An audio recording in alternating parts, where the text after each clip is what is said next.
What up, y'all? We are here for another edition. Play Caller Sports Talk Live, March 15th, 2024. Hey, we had two big retirements this week. One that came out real unexpected.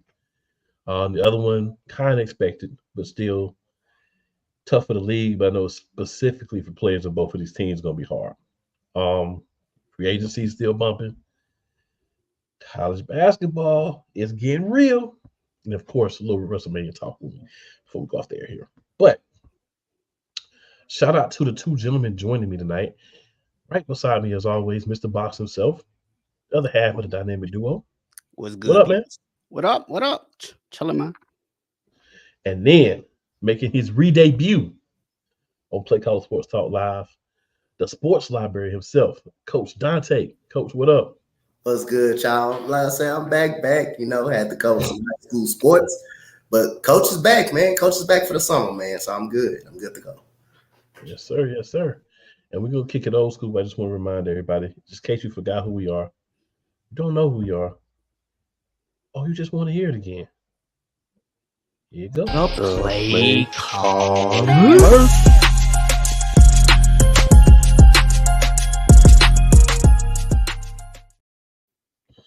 All right, so ladies and gentlemen, we're gonna start off obviously talking about the two gentlemen who retired this week.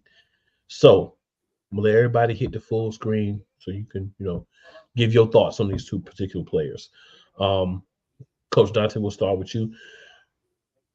But we had two big retirements this week. Aaron Donald today, and then Fletcher Cox earlier this week. So, just go around, let everybody give any thoughts they have on those two specific gentlemen that they thought they brought to the sport real quick, and then we'll keep it moving. First of all, Fletcher Cox, one of the best Eagles to ever play. Leader, captain for Fletcher Cox. I think he's a Hall of Famer as a probably Philadelphia Eagle in the league. And he's just a great person on and off the field. Won a Super Bowl. Good for Fletcher Cox, man. Just an ultimate leader for, the Philadelphia Eagles. And Aaron Donald, which more, he's a Hall of Famer already, He's a Hall of Famer already. No matter if you had three guys blocking him, he still gets to the quarterback. One of the best disruptors that the game probably have seen, at the D tackle position. You can argue J.J. Watt or anything else, but this dude is great. And, he kind of retired at a young age. He probably still had a lot left in the tank, but Aaron Donald is the ultimate leader, man. He is a game wrecker, and he's definitely a first ballot Hall of Famer. He's definitely that.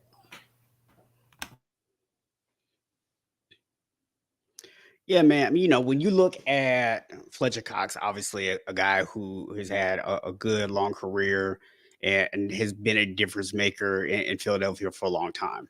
And, I think when you look at some of the young guys that they brought in there, you have to assume that being able to play beside him, being able to see him in practice, watching how he carried himself as a professional really helped to accelerate the growth of some of those young guys. So I definitely know Fletcher Cox is going to be missed by all the Eagles fans out there. Aaron Donald, and then look, Coach pretty much summed it up, man, right? The dude is first ballot Hall of Famer. Some people are going to put him in that conversation as being maybe the best defensive tackle ever. I'm still going to go Reggie, but, I know some people might put Aaron Donald up there. But listen, I know Rams fans might be sad right now, but I'm not going to lie. As a 49ers fan, I'm glad that dude retired. I never had to worry about seeing Aaron Donald again. No tears whatsoever today.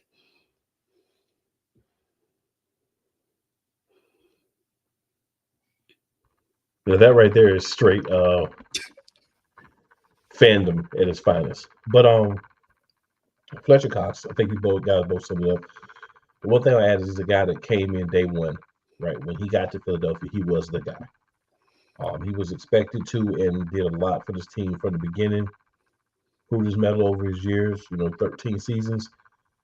I think he could have played a little bit more if he wanted to, but at the same time, once you start to hit that 12, 13-year mark, especially as a lineman, getting beat up a lot. And you kind of look in the mirror and say, it's defense or offensive line. You look in the mirror, you're like, do I really still want to get up and do this, go through this pain for another year? And I can understand not wanting to be able to do that. For Aaron Donald, I mean, you guys summed it up, but only thing I'll add is just a menace, right? This guy was a menace, always been a menace. You had to plan for this gentleman specifically. When you were playing the Rams, you had to teach your team, your line, wherever Aaron Donald was at, two of y'all got to get there. Wherever else we got to do to make that happen, that's what we need to do. Quarterbacks had to be ready to change their assignments for the linemen when you saw him out there. He's a game changer, right? He was one of those guys that there are not a lot of guys like that come along. There's a lot of good players, right? There's a lot of guys who are like, man, this guy's really good. This guy's just disruptive. But Aaron Donald type disruptive, that could be his own thing. We could literally say this dude be Aaron Donald disruptive moving forward, and it wouldn't be, well, it might be a little gregarious of us to say that by so many people, but you could use that when you're talking about somebody being just the very best.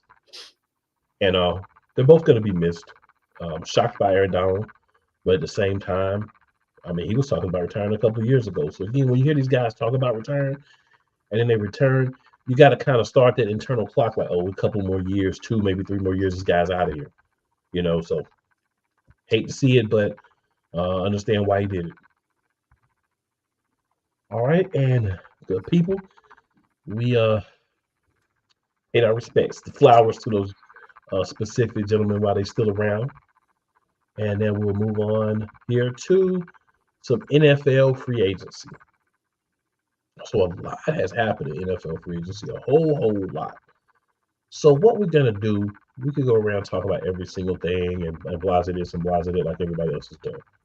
Let's do this, guys. Let's give 5 moves so far in free agency that you really like. Any 5 moves, and this could be a trade. This could be a free agent signing. Coach, we'll start with you. Well, the obvious move, I like the move for, Saquon Barkley to the Eagles. I think he definitely helps the Eagles run the game behind the best offensive line in football. But also, when he's on the field, you definitely got the best, probably 1-2 punch in football with Jalen Hurts and Saquon Barkley on now defenses, don't have to react to you can't just react to Jalen Hurts. You got to react to Saquon Barkley too. You got to gain. So it's going to be hard to when you run that read option or that zone read. You got to figure out who you're going to pick up, Jalen Hurts or Saquon Barkley. That becomes a difference right there. And as long as that team can stay healthy, they will be fighting. They will be very good. And also, my backfield just got stronger. Same thing. You don't have to react to C.J. Stroud because you got Joe Mixon in the backfield. Still 27 years old, still got a lot of miles on his body. Man, this man become one of only 3 players to rush for over 1,000 yards, man, in 6 seasons. That's crazy, man. Run between the tackles. He was 4th in the league in catching passes out of the backfield. So that just shows you how good he is. So the Eagles and Texans definitely got better at that running back position. Probably by far the 2 running backs that was in free agent, best running backs that was in free agent. Joe Mixon got traded to us, but if you put him on a free agency board, you're looking at as him over Aaron Jones. You're looking at him over Tony Pollard. He's just that good of a running back as well, and that's the running back that pretty much gets left. I also like Aaron Jones to the Minnesota Vikings because, again, the Packers asked him to take a pay cut.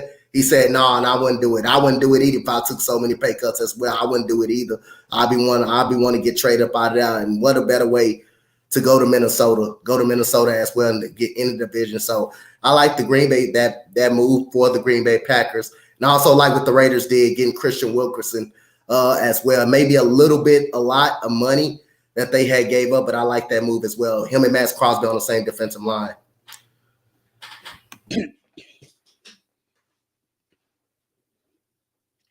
Yeah, I think for me, there's a couple to stand out. Definitely feel like they maybe paid a little more than what he's worth, but I like the Falcons going to get Kirk Cousins. This is a team last year that had a really good defense. They got a running game. They got some good weapons out there that really weren't getting utilized because they didn't have a quarterback to throw them football. And they still came down to an opportunity to sneak into the playoffs by winning the division in week 18. So I love this move for them to go out and get a little bit aggressive. And they've added a couple of other guys to the team as well to just really try to amp that up there. So I like that move for Atlanta. Running backs, actually, the move I love is Josh Jacobs going to the Packers. You got younger than Aaron Jones. He's been a guy who can really get out there and give you the same, if not better, production of what Aaron Jones gave you. And I can imagine, especially during some of those winter months, when it gets a little chilly and you get guys that come in and aren't used to playing in the cold, and a big guy like Josh Jacobs comes at you, man, you do not want to have to make that tackle. So I love that move for them. They also Xavier McKinney was another piece they added in the secondary that I thought was really good for them as well. Now, one that's interesting, if he can stay healthy, is Derrick Henry going to the Ravens. Baltimore has not had a good running back, it seems like, in forever. They keep having like good like running backs who play well, but they really haven't had like that true like number one running back. So that really gives them an opportunity there to bring somebody in.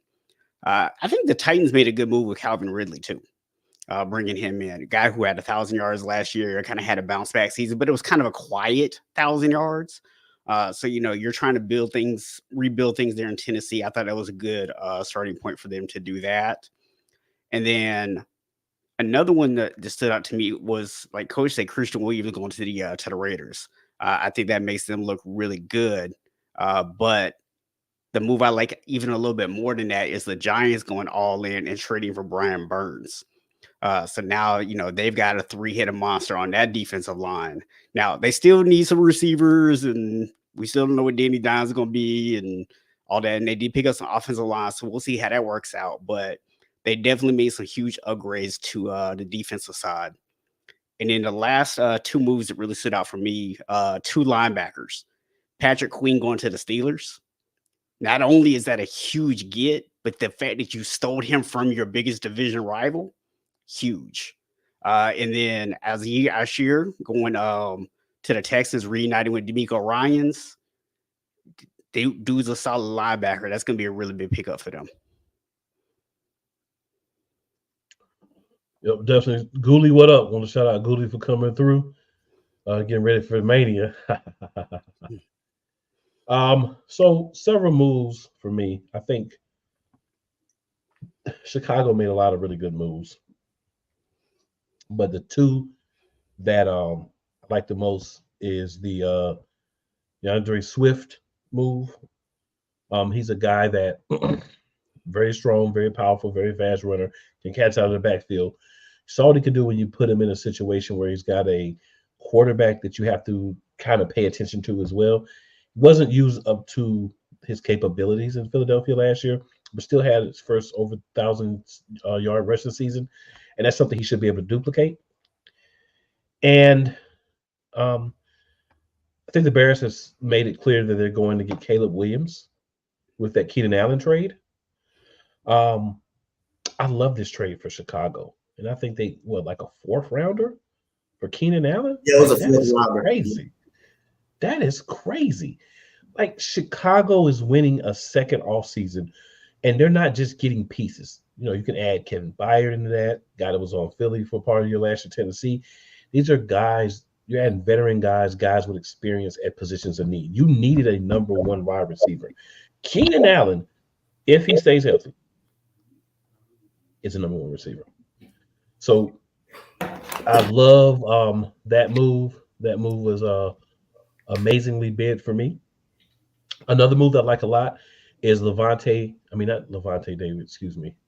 I do that all the time. Devin White, the linebacker from Tampa Bay, signing a 1-year deal with Philly. Philly's a team that always needs linebacker help. I think we should sign 2 linebackers and draft 2 linebackers every year. But that's a good move, right? It's a guy that has experience, can drop back and play in coverage, can also rush the passer, can make plays, win in coverage, can tackle, can support the run. Defensively, he does all the things that you need a guy to do. So, I don't see how obviously a lot of great moves, at least on paper so far, but I don't see how that's not a win for them.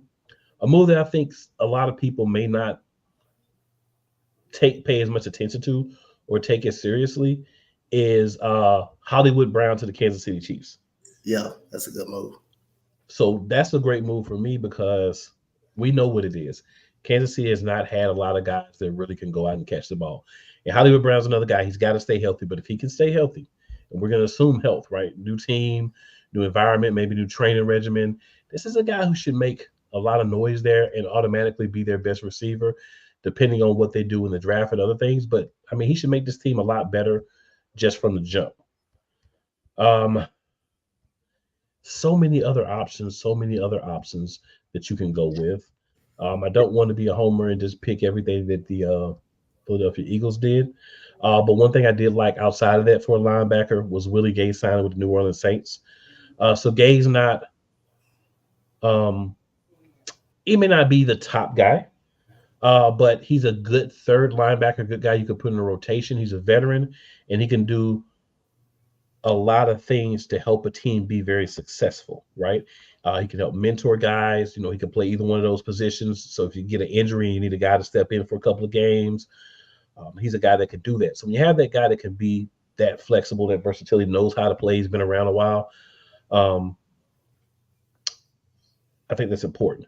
And I'm actually going to go with a guy here on the side with the Kendricks move to the Cowboys was big because they didn't have anybody to play middle linebacker. And they got a guy who actually knows the defense that they're going to be using. So that was, I think, a big move for Dallas.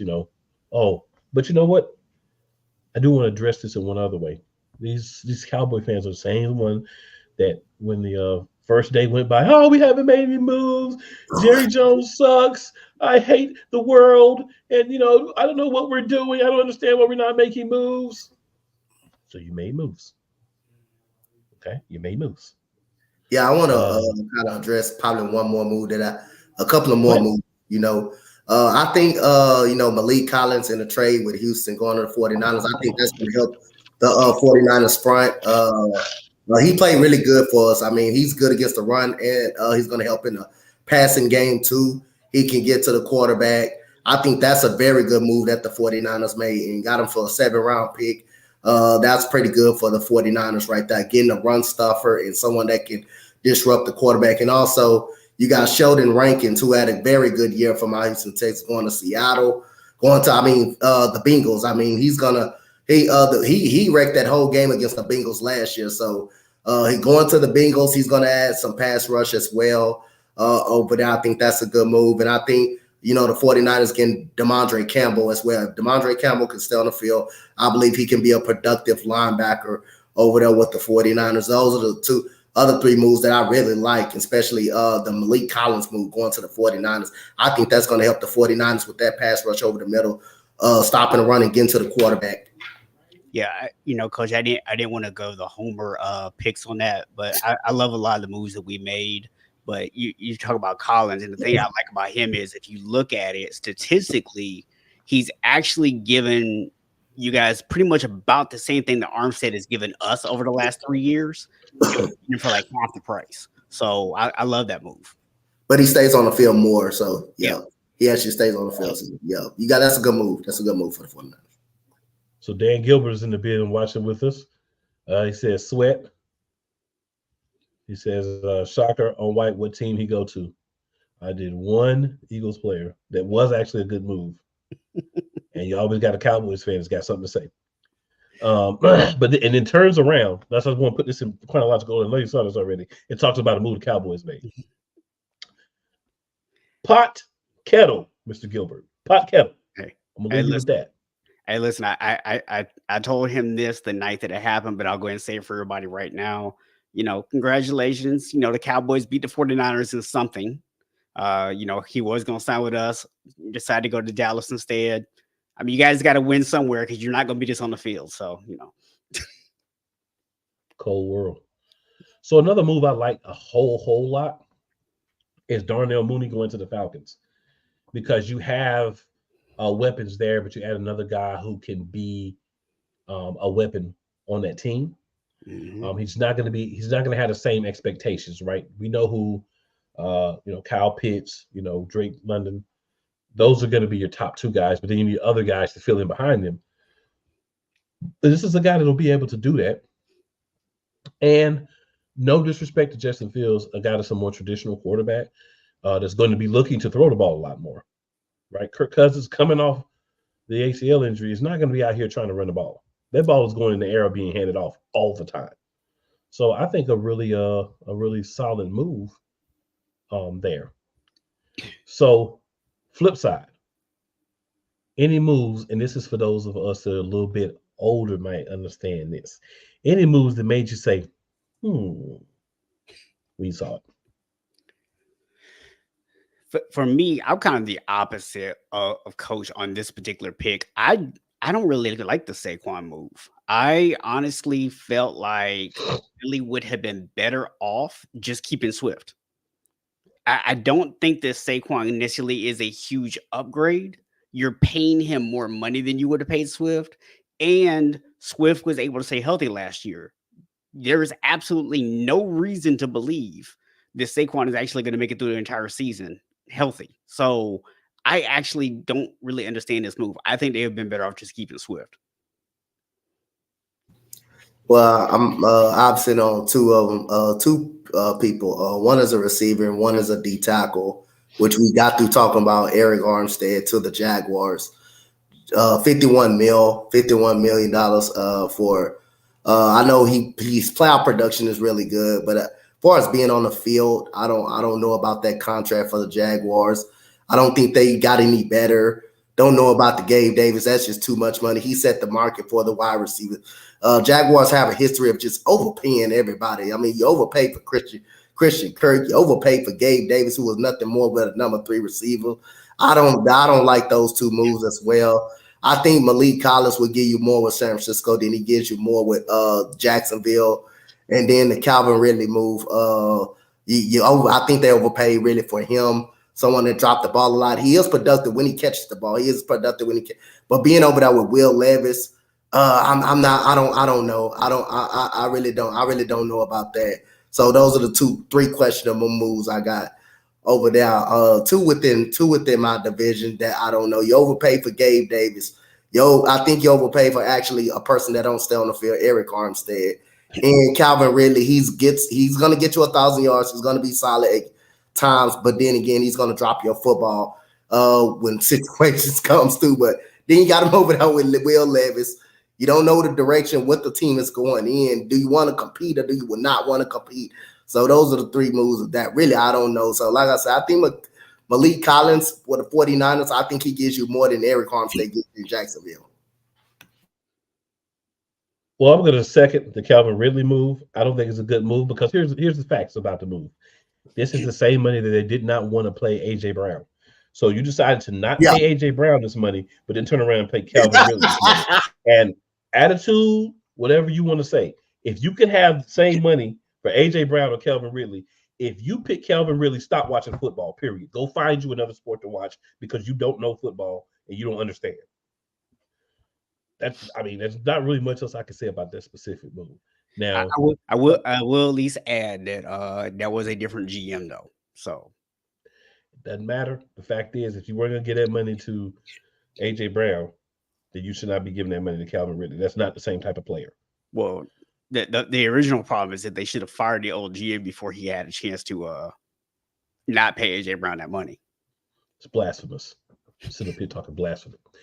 Okay, so AP says, I don't like the Henry to Baltimore. What up, AP? We'll see how that works out. I'm questionable about that one, but I'm not going to say I don't like it because that's a big man, big bowling ball with feet. I like it if Megan Price in the building. Yeah, Megan Price in the building. What up, Megan? And then Daniel says, we'll like to see Barkley playing on a different home field because Giants field is always having people get hurt on it. That's true. He still got to play on it at least once. It actually doesn't have to play on it because by the time we normally play the Giants in New York, our starters don't play because we don't want to get nobody hurt, especially after last year. They should never play in New York. I don't care if it's game 5. Just sit everybody. Then Gilbert says Robert Hunt. Yeah. Gross overpay. Yeah. AP says we all know Ridley went to the Titans for the money. Yeah, because he won't get it nowhere else. He went for the gambling money. Christopher Jones says Trent Baalke. All right. Another one that I'm going to say is Sam Darnold. I'm sorry, but I'm not accepting that that's the best you could do to find somebody in Minnesota. $10 million for Sam Darnold. I'm not accepting it. You need to find a way to be better at what you do. If that's the best that you can do, some heads need to be rolling there because it means you're not serious about getting players. I'm just saying, like, you can't tell me that that's the best. You would have did better off with Jacoby Brissett if you were going to make that move. Come on now. That tells me that we should be expecting for the Minnesota Vikings to announce a trade to move up to take a quarterback on draft night, if not before. Or we should be expected to announce a trade that Justin Fields is coming. Well, I don't think the Bears are going to trade Justin Fields in the division. So, I mean, the way they feel about him, why not? I mean, you don't feel like he's good, right? Because you don't want him. So why you holding on to him? Well, I mean, look, that's a speculation, but I haven't seen anything definitive on that. So I've said it multiple times. I'm not sitting here saying that there's no chance that they're going to draft Caleb Williams and get rid of Justin Fields, but I'm not 100% convinced it's going to happen. So I was not convinced it was going to happen until, again, I saw this last trade because you follow the tea leaves, right? When you're doing this, you follow the tea leaves. All right, you needed a wide receiver. Now you went and got Keenan Allen. So do you really need to draft Marvin Harrison Jr.? No, you could. Yeah, you could always have a surplus in the wide receiver room, get him a contract, be good. But why would you do that when you just made this move? Or you could just convince everybody that Caleb Williams is way better than what people think and get somebody to trade up to number 1 and give you a whole boatload of picks. You definitely could do that. And I've said on here that that's a possibility. But then are we assuming that Chicago's that smart? I mean, look, they might be. I don't know. They got some new leadership in there. Possibly. So Megan says Minnesota's not serious. They cannot be serious, Megan. They haven't been serious in a while. Then we get Big D in the building. Big D says the H, we don't need him. Marvin Harrison Jr. I'm saying, David, based on the move, you're saying we may not go after a wide receiver right there.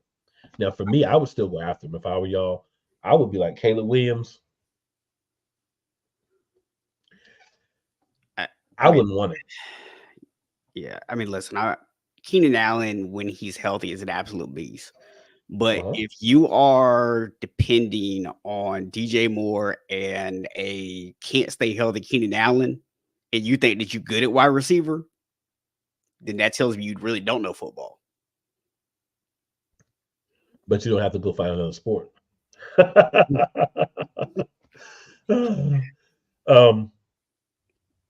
So Damian is very upset. He says we don't need a QB. Fields is the guy. And he says it's in all capital levels, which in case you guys don't know. He got Caleb Williams writing all over it as of right now. That means he's yelling. Yeah. But you're right. Because I don't see Caleb Williams and Justin Fields sitting on the same team on opening day. I just don't. I just find it hard to believe. Or if they can still draft Caleb Williams, you still keeping Justin Fields there. I just don't see the Bears even doing that. Minnesota, I think they will end up they got to get a quarterback. Ain't no way in hell you going into this season having Sam Darnold as your starting quarterback. Ain't no way. Sammy. So I think they're going to get the top 10 next year. If Sam Darnold's your quarterback all year, top 10, top 3. Like you get your quarterback next year because you pick it already high next year. Definitely, yeah. You're gonna be really high. You're gonna have to trade nut. He won't be on the field for too long. He won't be on the field for too long next year. So AP says, why did the Rams get Jimmy G? That's an overpaid backup. For intel.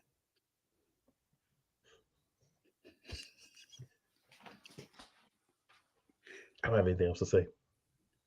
You can't overpay for information. I don't have anything else to say.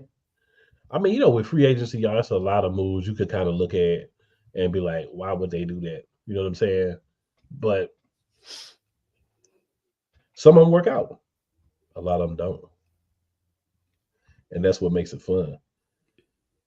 especially if it's a team in your division that goes out and revamps the whole team, makes a trade for Brian Burns and pays him Lord knows how much money. All those moves better work out. Devin Singletary be able to replace Saquon Barkley in the running game. And I don't think he may be the guy for that, but that's what you're telling us is the guy for that. So it's going to be interesting how some of those things work. Yep. So AP says Washington traded Sam Howell. Like, why? There's only one reason why you make that trade. And I got to say, if you're Minnesota and you see that trade and you got Sam Darnold instead, you should be kicking yourself in the behind because that's crazy. But yeah, I think what it says, AP, is that they didn't believe in Howard. Not at all. They wanted to pave the way for the guy that they're going to get in the draft. Yeah. There's also, I mean, you have to look at and we can talk about Kenny Pickett in this situation. We can talk about Desmond Ridder, where once you have a guy who you have as your starter and you put him on the bench and then you try to bring him back, it never works out. Matt Jones too. It never works out. Once you've moved on to that point, you're better off just trading them. Just getting what you can. I always said this. If you're gonna bench your quarterback, like Kenny Pickett has been so many times, or Matt Jones, if you're gonna bench your quarterback, don't go back to him. Mm-hmm. Just don't go back to him. You already made your mark. Just go with the quarterback you do have. Sam Howell, I thought for what he had an okay season. He wasn't all that bad. It's just unfortunately he had a bad organization. He had a bad head coach. The reason why he's fired right now, he just had an organization that just didn't give him an opportunity. Now, Matt Jones, Kenny Pickett, they had their opportunity. They just wasn't very good quarterbacks. They just wasn't very good quarterbacks. That's just my judgment on those. But I don't believe Sam Howell had that bad of a year with a bad offensive line, with a bad head coach who didn't even know one year they was even in the playoff picture. That's how bad Ron Rivera was at that point. I believe he could have been given another opportunity, but Kenny Pickett and Matt Jones, they showed you what type of quarterbacks they can be consistently over and over. They showed you that they could be backups. Look, I do not disagree that Ron Rivera is a bad coach, but in his defense, I was also shocked that the Commanders were still in playoff contention.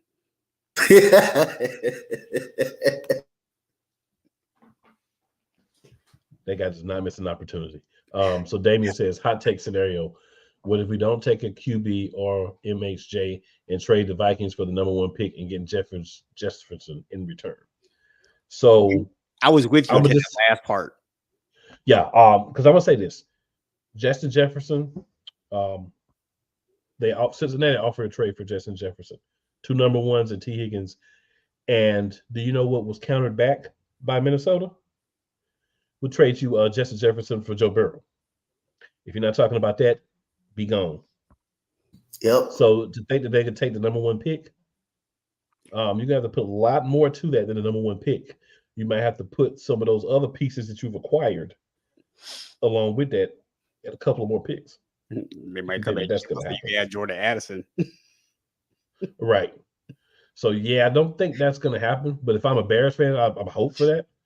But yeah, that's definitely a out there take for sure.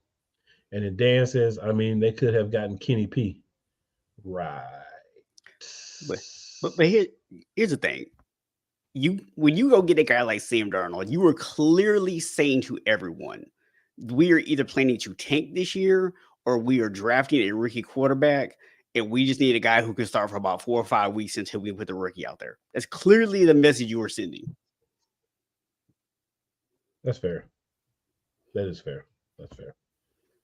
So guys, before we move on from free agency, any other thoughts about the trade market, free agency so far? I do want to say another good move is the Atlanta Falcons getting anything more than a smoke and a pancake for Desmond Ridder is a good move for the Atlanta Falcons. Yeah. Sorry. Anything else, Coach? I wish we would have took Davis Mills along with him. Anything in the box? No, that's it, man. We'll be back next week with more free agency talk because I'm sure some more moves will happen between now and next week. So yeah, we'll be on those. So AP says Cowboys will be Cowboys, and then Damian says they can have Jalen Johnson since it looks like he ain't saying since he took the franchise tag. Jalen Johnson signed an extension, bro. Yeah, he did sign an extension. He did. AP man missed that. I mean, my bad. Damian man missed that. He may have been in his angry place so far, but yeah, it is signing. All right, so ladies and gentlemen, we're gonna move on to our next topic of the day. And guess what that's gonna be? That is going to be college basketball. So good people. College basketball Power 5 regular season champions have happened. So y'all know we got the sports library right here, right? So Coach Dante, talk to the people, men's and women's, the Power 5 regular season champs for men's and women's college basketball. I know you got them. I don't even have to ask. So look like in the Big 12, Houston is going to win the Big 12 title. I got Houston winning the Big 12 championship in the Big 12.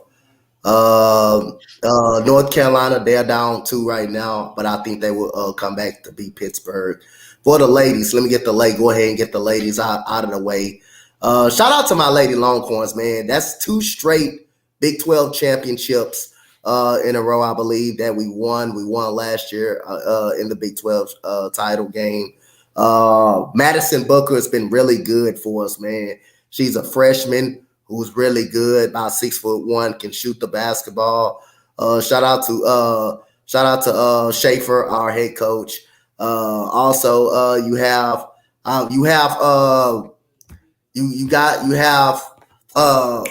South Carolina winning over LSU as well. You have South Carolina winning over LSU as well. They won the SEC title this year so far. They won the SEC title. I'm expecting them to go far. It's the Final Four, probably the national championship. Lajo for Whaley is really good. It's really good. Notre Dame winning the ACC title over NC State. Congratulations to Notre Dame for winning the ACC title. Hidalgo is really good. She is really good. Hannah Hidalgo is really good. They had one of their starting point guards. I think she's been out.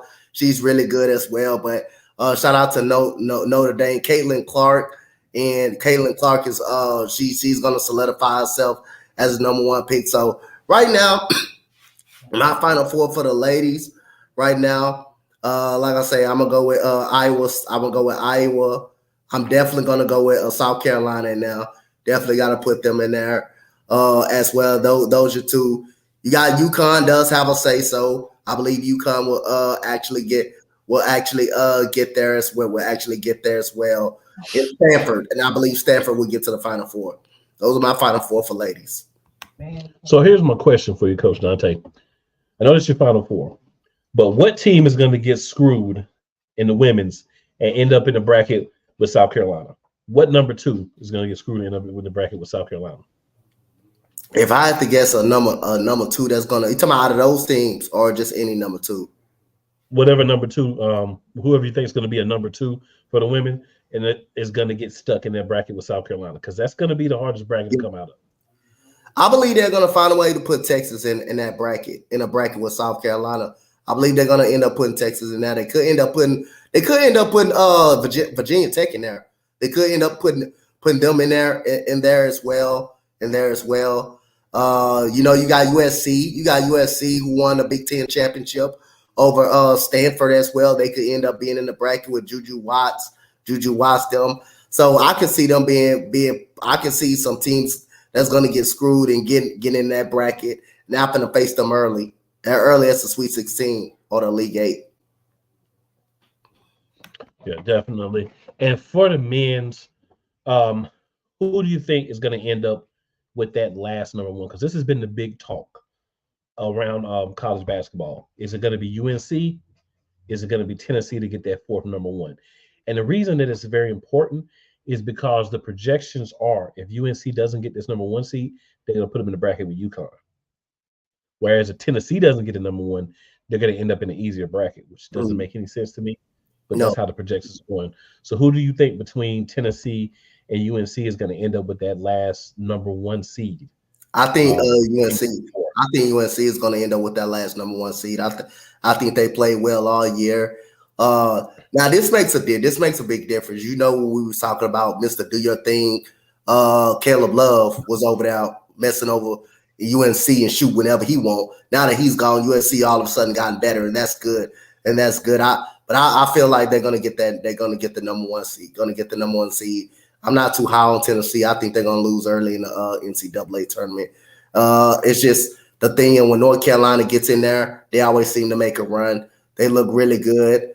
They're down against Pittsburgh right now. Pittsburgh is a really good team. Don't sleep on them.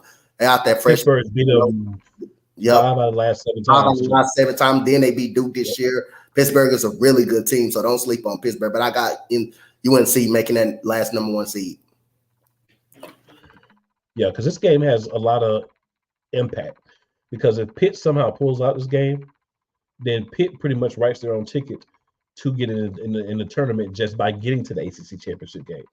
Yep. And losing this game could drop UNC from the 1 to the 2 line. You know, because it would obviously depend on what Tennessee does in the SEC tournament as well. But this loss, not making the championship game, that could hinder UNC getting that number 1 seed. And then the other thing too is strength of opponents, right? They can't get a third one because Duke's out. Duke was if they can beat Duke for a third time, that's going to help their resume. They can't beat Duke for a third time, and they can't beat Duke for a third time because Duke already got beat by NC State. And plus Tennessee, they got thrashed, by Mississippi State today. So they got thrashed by I'm not high on Tennessee.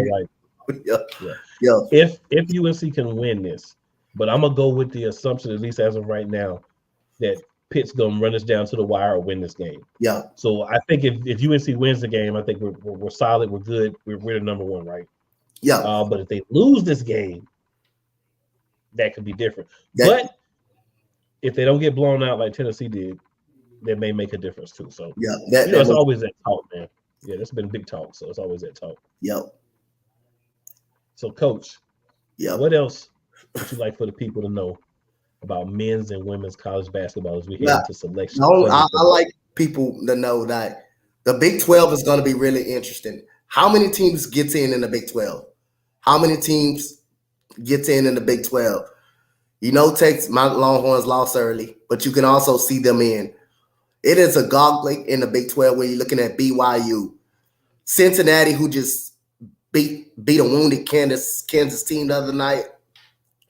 You're going to be looking at them. You're going to be looking at Texas Tech. How many teams get in the Big 12? That's all. That's really. And for the ladies, who's going to be set up to play, South Carolina in that bracket? One of those good teams are going to be in South Carolina bracket. You don't want to be in South Carolina bracket. I don't think you want to be in Iowa bracket either. No. If you were giving me the 2 teams that you don't want to be in that bracket, South Carolina, Iowa. And we know on the women's side, everything goes through the Final Four. Through your home gym. So if Iowa is a number 1 in either of the 4 things, you got to go to Iowa and beat them. South Carolina's a number 1, which they are going to be. You have to go through and beat them at home in order to win. Same thing for Stanford, same thing for whoever else are the number 1s. So that makes a big difference because it's basically home court all the way through to the Final Four automatically if you're number 1. So that's important for you to realize the difference between the men's and the women's game. I definitely agree with what Coach Dante is saying here in regards to college basketball. Coach, I got one last question for you that I know you have a controversial answer for. And that is men's and women's. Who is your rookie of the year for college basketball for men's and women's? And who is your player of the year for college basketball for men's and women's? Player of the year has got to be Caitlin Clark for women's. Caitlin Clark, you can either add Cordoso in now. She's been really good all year.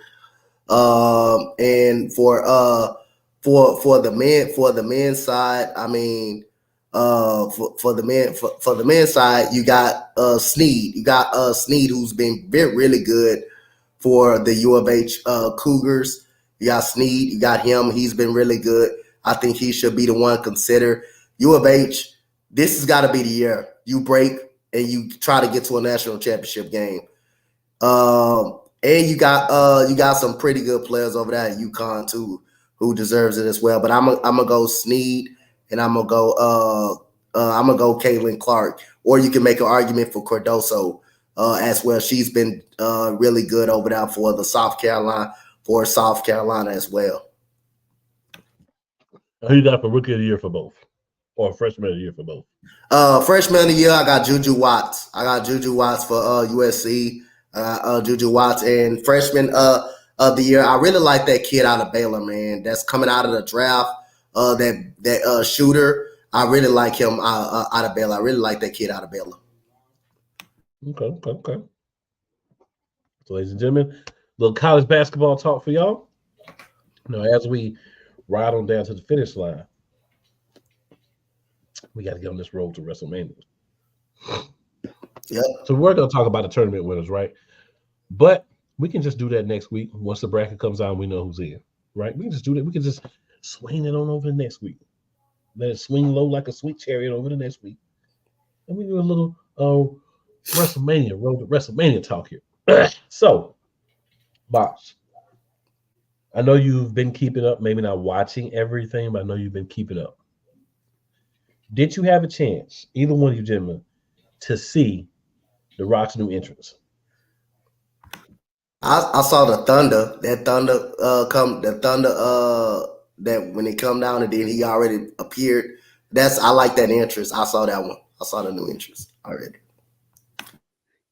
Yeah, I did see a little bit of it. I didn't get to watch the whole thing yet, but I did see a little bit of it because, of course, it caught my attention when they said Hollywood Rock theme. I was like, uh-oh, it's back.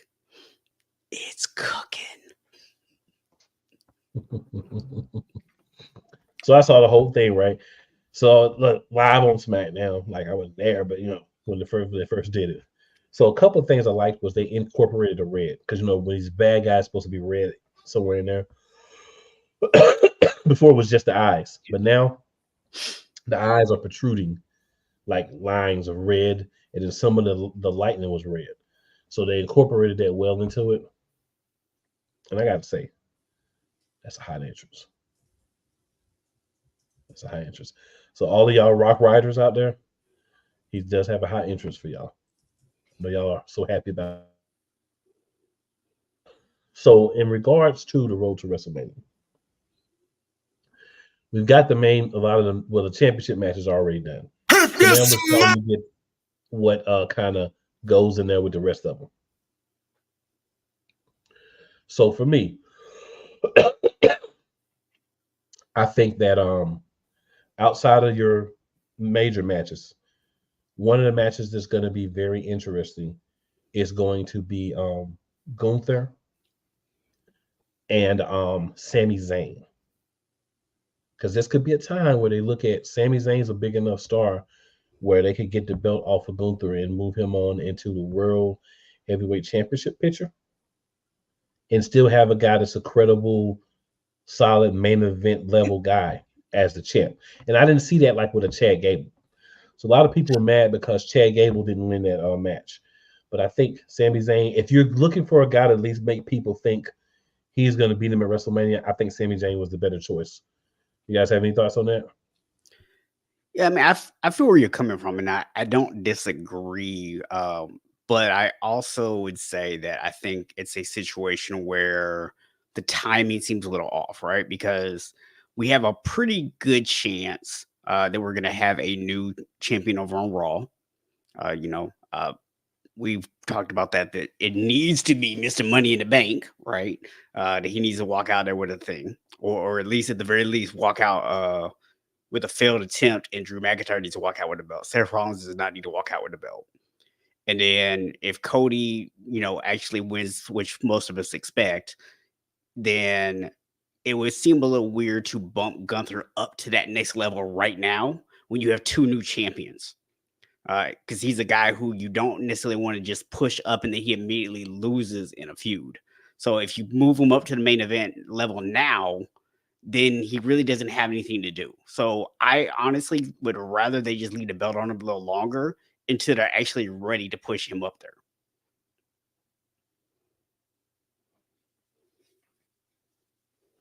So Damien says the Rock thing was cool. Wish they would have still had the helicopter cinematic thing they had when he was Hollywood Rock. Hey, I completely agree with that. Any thoughts, Coach Dante? I say keep the belt on him a little longer, like Steven said. So here's the counter argument, right? So Gunther's been the champ longer than anybody else. At some point, you've got to move him from that division, right? He's not going to walk out of being the Intercontinental Champion and then walk into the World Heavyweight Championship. He's got to progress again. They're doing long-term storytelling with Gunther. He came in, he won all his matches, he got a shot at the Intercontinental Championship, he won. So at some point, he's going to have to take that first loss and losing the Intercontinental Championship. Then the story becomes, okay, now he's lost the Intercontinental Championship. What's his next thing? Is he going to go back after it, or is he going to say, you know what, whatever, I'm moving up to the main event. I'm going through all the main event players to get to the championship. So you have a story there. So you wouldn't be moving him from the Intercontinental Championship to the World Heavyweight Championship the next week. You would make him go 3, 4, 5, months before he actually get the match. And then when he gets the match, his only loss is to Sami Zayn. Gets that championship match and wins, and then he goes on another undefeated streak. Of course, you'd have to with the World Heavyweight Championship. Or another option, they're probably going to have a draft in the next few months, right? I believe Cody's going to win the Undisputed Championship. I don't think he's going to have a 10-month, 2-year run, right? I think he's going to have it for about 4 or 5 months and drop it. So Gunther would be a good person for Cody to drop the championship to over on SmackDown. So the draft plays a big part in kind of how my thinking goes as well. I don't think he's going to lose to Sami. I'm just saying that Sami's probably the second best person for him to lose to. The best person for him to lose that belt to is main event Jey Uso. But that's only if he beats his trash brother Jimmy on their match that's going to happen at WrestleMania. That is going to be definitely, if I'm there live, my chance to go to the bathroom, get more snacks, a drink.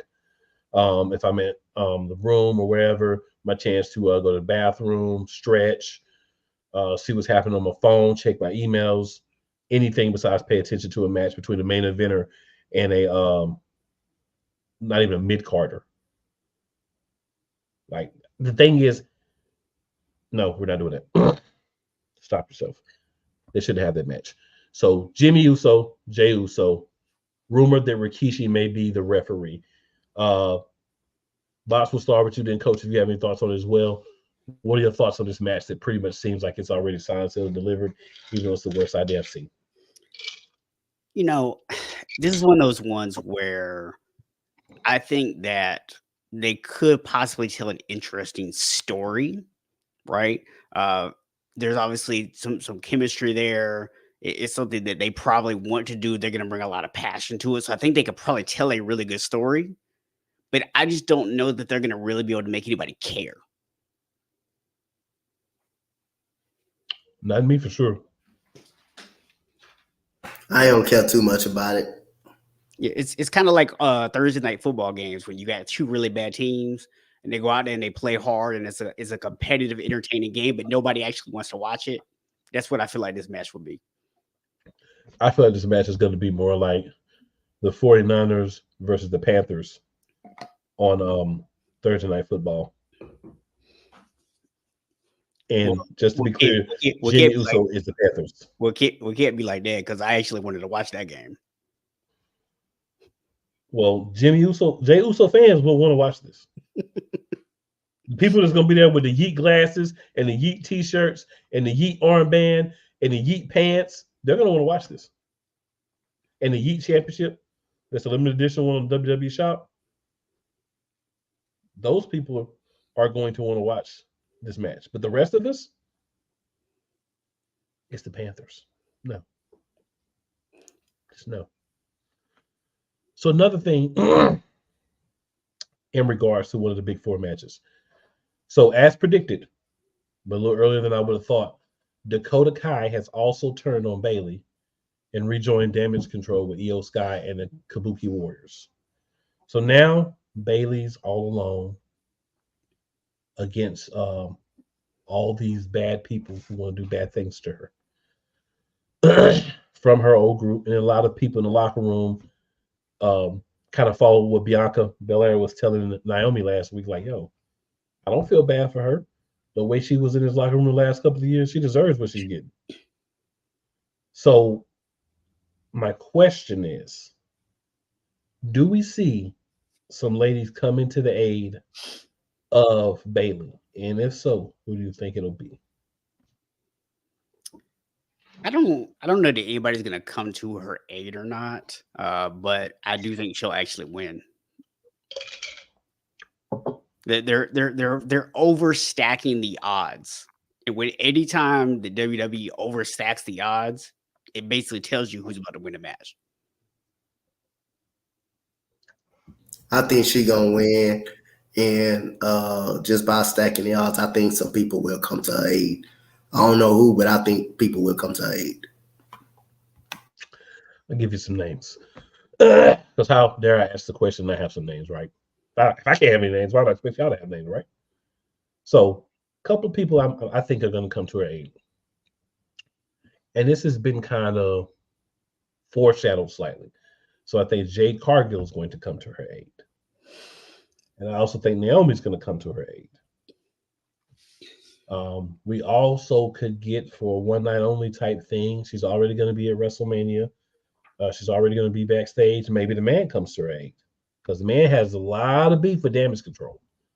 So just a couple of people who, could possibly come to her aid. Maybe somebody like Natty just to give them some reason to be out there because they love Natty, even though they won't give her any belts or anything to really do. Just those type of things. I think those are people that could come to her aid. She's definitely going to have some people come to her aid to beat four people because if not, she's just going to get beat down.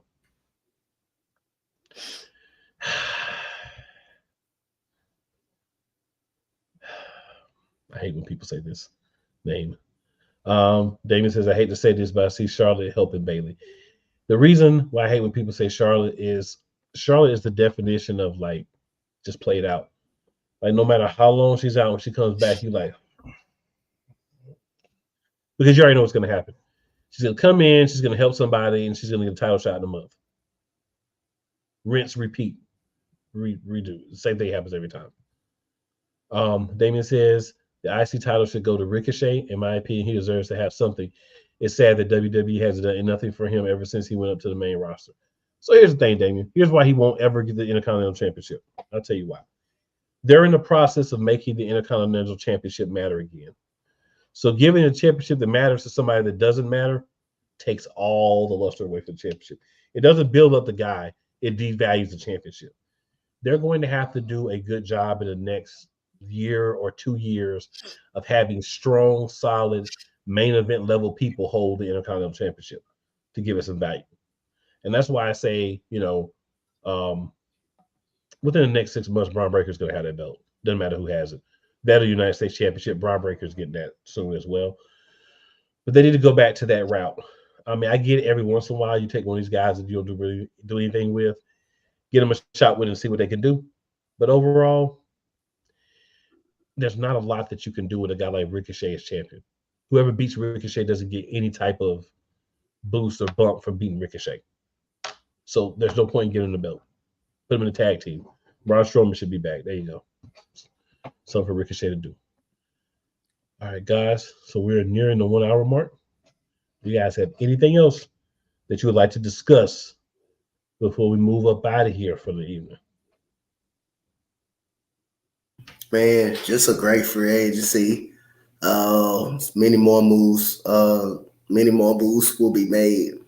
I think it's one big move that's going to be made, man. Watch out for T. Higgins. He may be on the move as well. He may be on the move. There's been rumor that Justin Jefferson turned down $30 million for Minnesota, and for him, the situation he in, I don't goddamn blame him for how bad Minnesota's gonna be looking this year. So, other than that, if I have Sam Darnold as my quarterback, I turn down $30 million as well. So, other than that, look out for those two names, though, especially T. Higgins. That name is boiling up as well. Yeah, I mean, if I'm Justin Jefferson, I'm definitely waiting to see who my future quarterback is going to be before I agree to stay around with you. 100% on that one. So, I mean, Facts. I'm excited, man. A lot of good moves happening free agency. It's gonna be fun over the next couple of weeks to kind of really sit down and look, because this has been like one of the wildest free agency periods we've had in a while. So it's gonna be fun over the next, week or so, really sitting down, looking at what made what moves, who lost what pieces, what they got back, and really kind of figuring out like who is the people in the NFL right now, right? Which teams are really at the top of the pecking order, and then kind of start to look at like what people are going to need for the draft, start analyzing, the draft possibilities and things like that. And then, we have our live draft show here in about 6 weeks now. So just excited for all of it, man. And one more thing, the NCAA tournament is coming on both the men's side. I'm gonna tell your team, do not vote for Purdue. Do not vote for them to win anything. They're gonna lose early in the NCAA tournament. They're gonna lose early, just like they always do. Purdue always a team that will lose early in the NCAA tournament. So if I had your bracket, I would not vote for Purdue. Well, maybe they'll be in a 12-5 matchup and be the 5, and then we can just pick them. Got 5 to lose. Yeah, NCAA, March Madness, men's and women's. Make sure you pay attention to both of them. It's going to be a lot of great matchups, a lot of wonderful performances. We're going to see a lot of these people move to the next level, especially on the women's side. We're going to see some come back. We're going to see a lot of move to the next level. Make sure you support them when they move to the WNBA. Right? Those ladies that you love in college, follow them on to the WNBA. Let's help the Dub get a little bit more exposure, and a little bit more love out here, because those women are playing good basketball. They're just not getting noticed. Right? And then also, we got WrestleMania coming. So we're going to be talking about, different stuff leading up to that, of course, like we did a little bit this week. Because it's WrestleMania, why not? And then Damien has a question that I have a one-word answer from. I don't know if you guys do. So Damien says, question, what's y'all's thoughts on WWE possibly bringing back Brock? So that's my thoughts. So I don't know if you guys have anything different, but mine is so. Yeah. As always, go ahead, sir. No, I was gonna say the only Brock I care about right now is Brock Purdy. I don't care nothing about Brock Lesnar, bro. Like that does nothing for me at all. He can stay where he is. Only Brock I care about is no Brock. So, ladies and gentlemen, with that being said, make sure that you tell 2 of your friends and 4 of your enemies to come check us out. Just because they don't like you doesn't mean they won't like us. And remember, it's never where you start. It's always where you finish. PlayCallers out. We'll be back next week.